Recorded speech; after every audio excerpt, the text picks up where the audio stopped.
গৌর বর্ণ, নধর দেহ, নাম শ্রীযুক্ত রাখাল।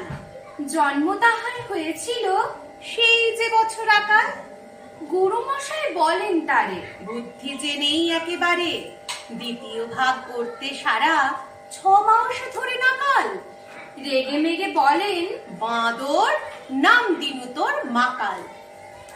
নামটা শুনে ভাবলে প্রথম বাঁকিয়ে যুগল ভুরু।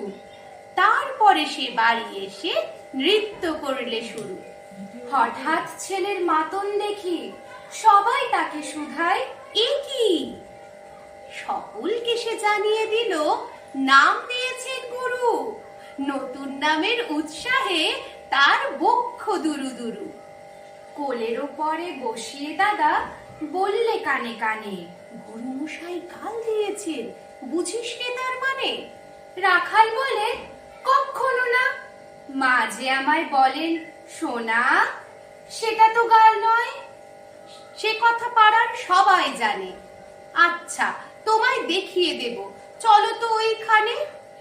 টেনে নিয়ে গেল তাকে পুকুর পাড়ের কাছে। বেড়ার উপরে লতায় যেথা মাকাল ফলে আছে। বললে, দাদা সত্যি বলো, সোনার চেয়ে মন্দ হলো? তুমি শেষে বলতে কি চাও? গাল ফলেছে গাছে?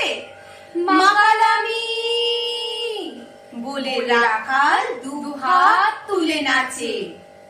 দোয়াত কলম নিয়ে ছোটে, খেলতে নাহি চায়। লেখাপড়ায় মন দেখে মা অবাক হয়ে যায়। খাবার বেলায় অবশেষে দেখে ছেলের কাণ্ড এসে। মেঝের ওপরে ঝুঁকে পড়ে খাতার পাতাটায় লাইন টেনে লিখছে শুধু, মাকাল চন্দ্র রা